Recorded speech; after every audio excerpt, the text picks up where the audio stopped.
Welcome.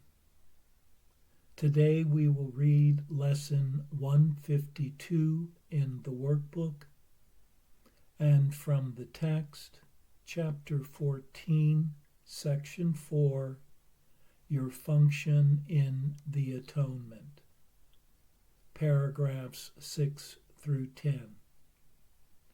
And now for Lesson 152.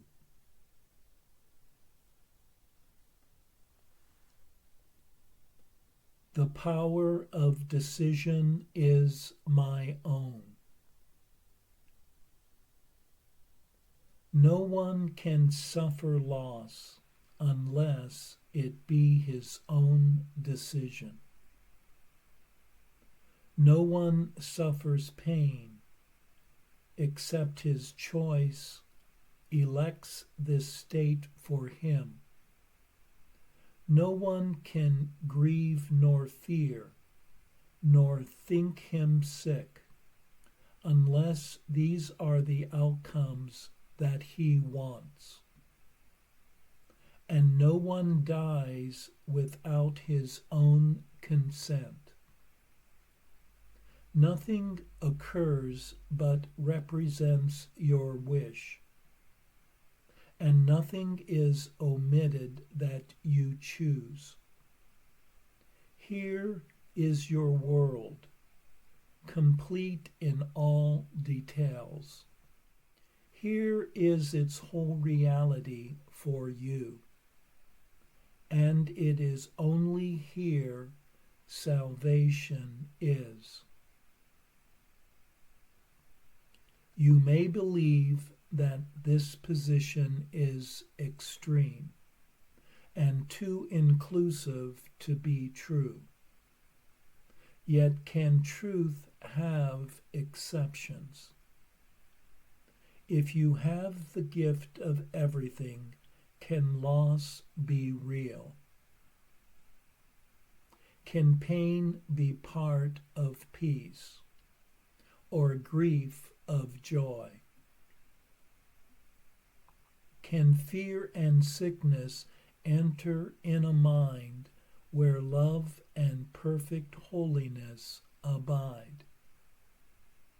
Truth must be all-inclusive, if it be the truth at all.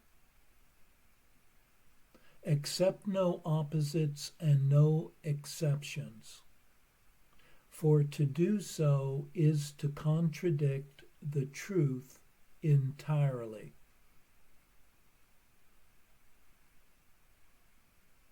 Salvation is the recognition that the truth is true, and nothing else is true. This you have heard before, but may not yet accept both parts of it. Without the first, the second has no meaning. But without the second, is the first no longer true? Truth cannot have an opposite. This cannot be too often said and thought about. For if what is not true is true as well as what is true, then part of truth is false, and truth has lost its meaning. Nothing but the truth is true, and what is false is false. This is the simplest of distinctions, yet the most obscure. But not because it is a difficult distinction to perceive. It is concealed behind a vast array of choices that do not appear to be entirely your own. And thus the truth appears to have some aspects that belie consistency, but do not seem to be but contradictions introduced by you. As God created you, you must remain unchangeable, with transitory states by definition false. And that includes all shifts in feeling, alterations in conditions of the body and the mind, in all awareness and in all response. This is the all-inclusiveness which sets the truth apart from falsehood, and the false kept separate from the truth as what it is. Is it not strange that you believe, to think you made the world you see is arrogance? God made it not. Of this you can be sure. What can he know of the ephemeral, the sinful and the guilty, the afraid, the suffering and lonely, and the mind that lives within a body that must die? You but accuse him of insanity to think he made a world where such things seem to have reality. He is not mad, yet only madness makes a world like this. To think that God made chaos contradicts his will, invented opposites to truth, and suffers death to triumph over life. All this is arrogance. Humility would see at once these things are not of him. And can you see what God created not? To think you can is merely to believe you can perceive what God willed not to be. And what could be more arrogant than this? Let us today be truly humble and accept what we have made as what it is.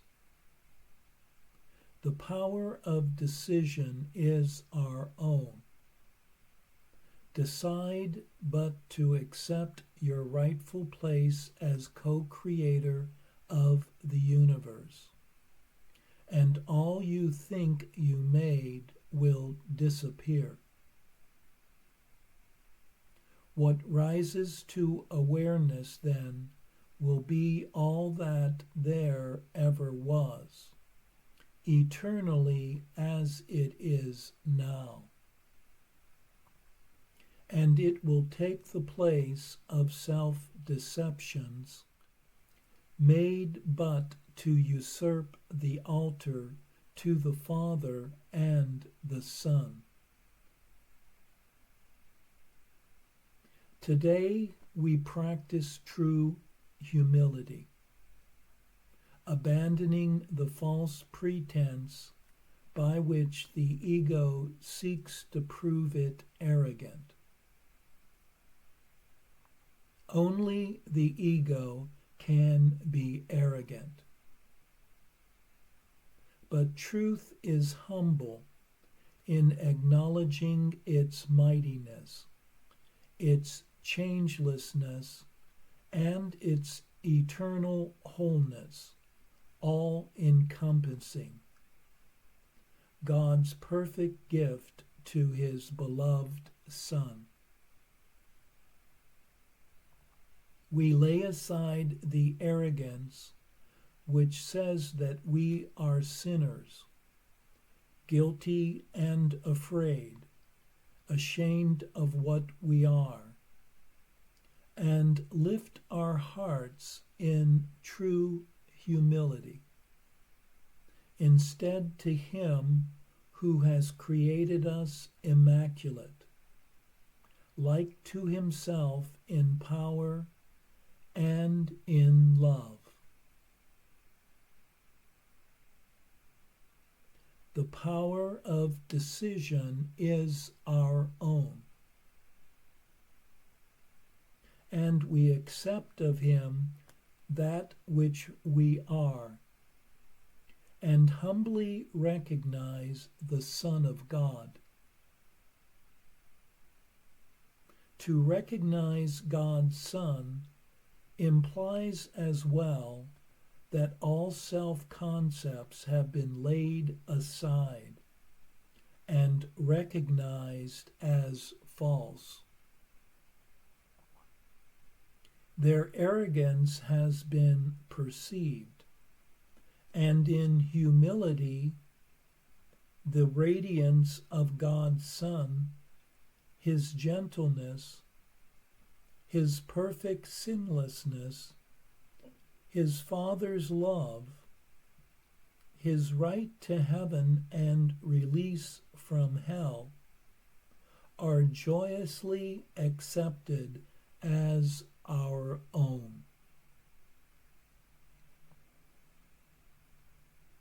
Now do we join in glad acknowledgement that lies are false, and only truth is true. We think of truth alone as we arise, and spend 5 minutes practicing its ways, encouraging our frightened minds with this: the power of decision is my own. This day I will accept myself as what my Father's will created me to be.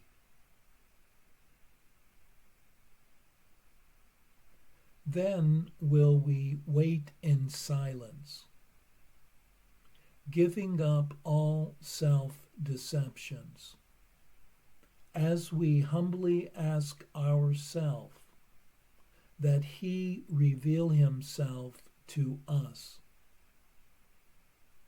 And he who never left will come again to our awareness, grateful to restore his home to God, as it was meant to be.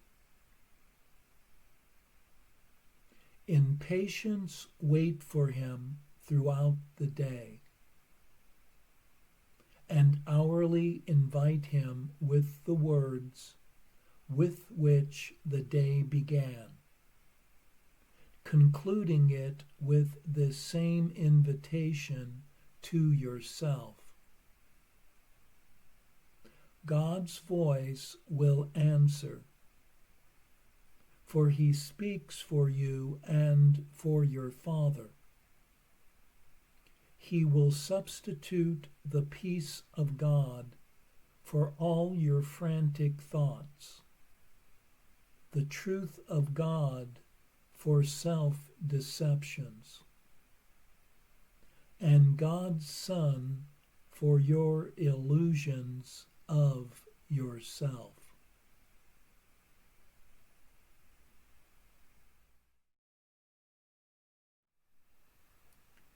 In this lesson, we are reminded again that only the truth is true,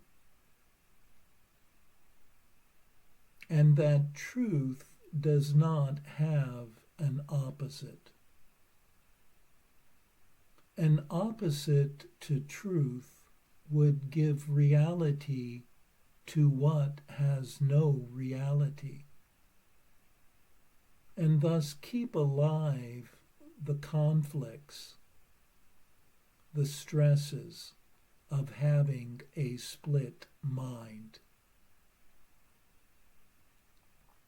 If the truth of what one is what one's source created eternal and unchanging, then any transitory states by definition are untrue.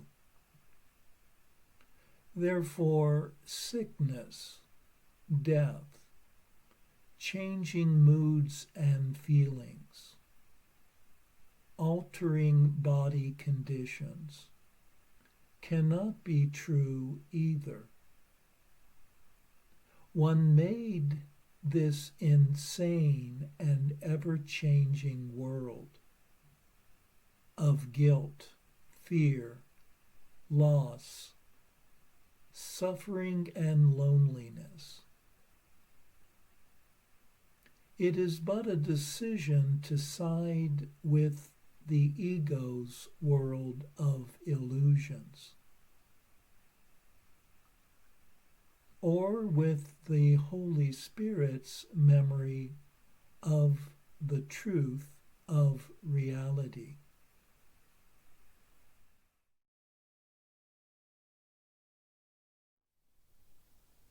And now for our text reading for today, from chapter 14, section 4, Your Function in the Atonement, paragraphs 6 through 10.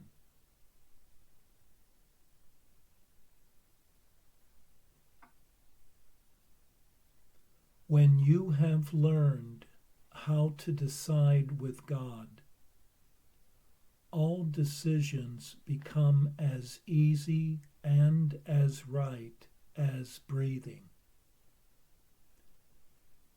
There is no effort, and you will be led as gently as if you were being carried down a quiet path in summer.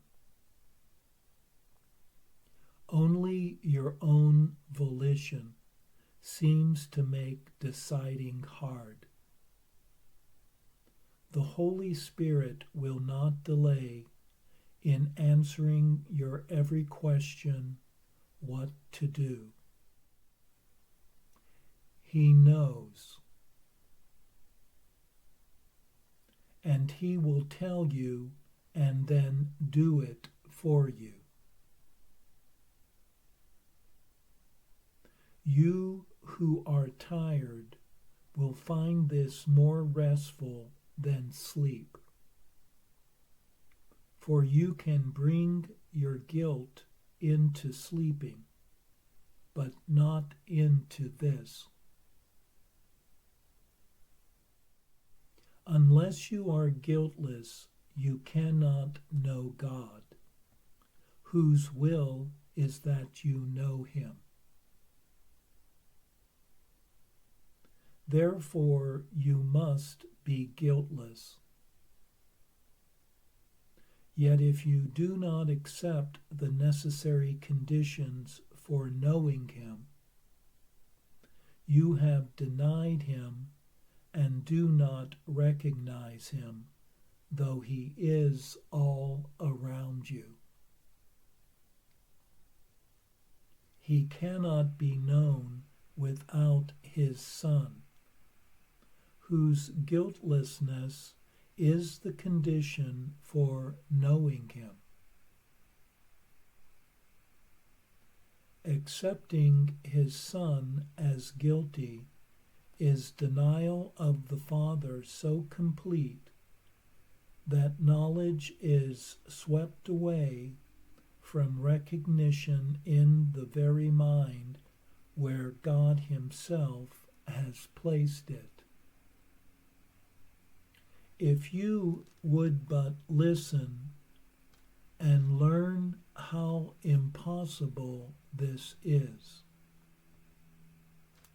Do not endow him with attributes you understand. You made him not, and anything you understand is not of him.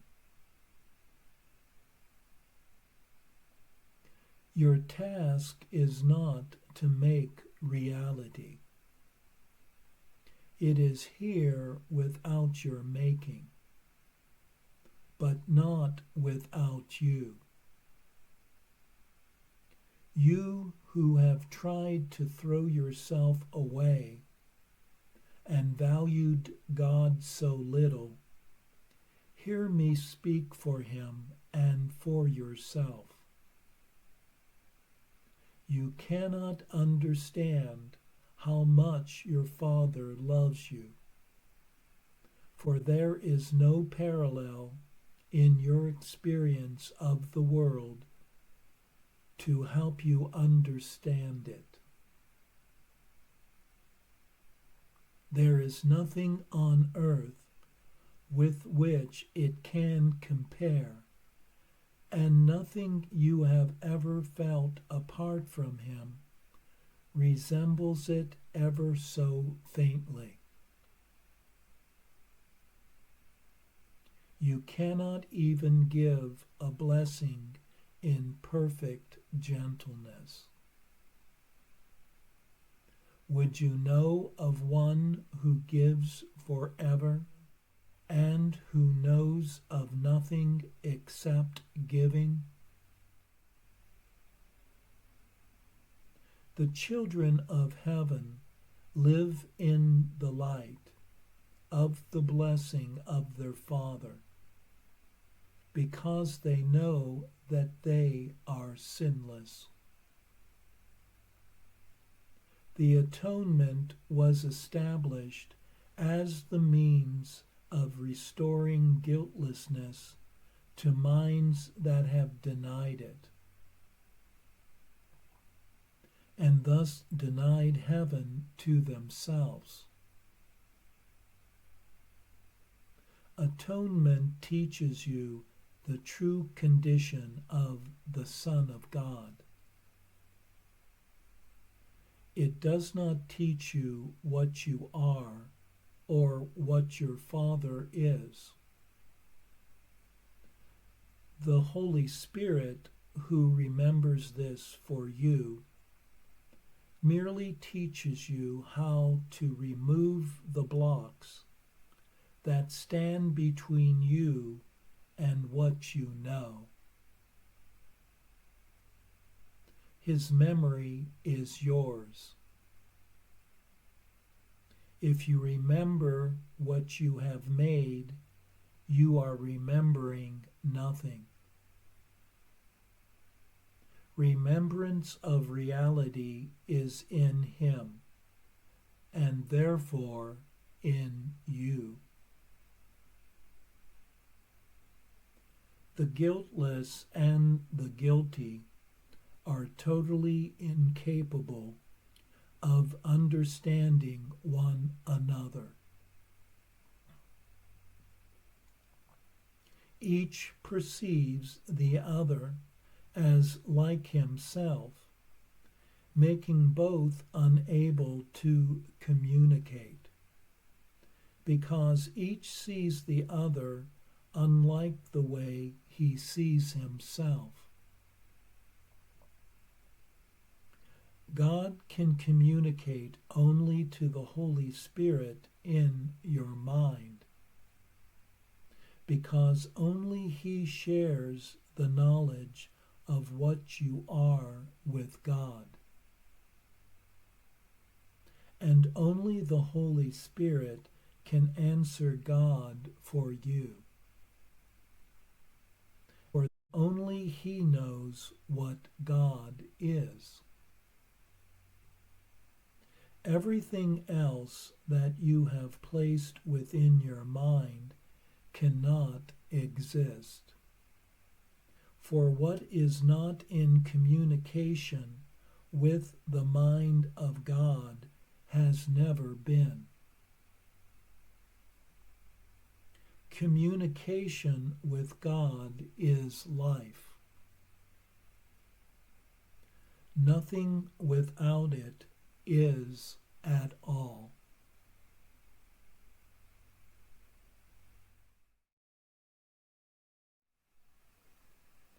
One cannot know the eternal, the formless reality, unless one meets the necessary conditions, which involve the absence of guilt. By denying the innocence in oneself or anyone else, this knowledge is blocked. The atonement restores one's guiltlessness, which one has denied, and returning the conditions of the true self. The guiltless, then, only recognize the guiltless in others. The Holy Spirit knows what one has forgotten and holds one's true memory for oneself, teaching one how to undo the barriers that stand in the way of one's remembrance. Thus, following Spirit's guidance is the way to remember one's true home.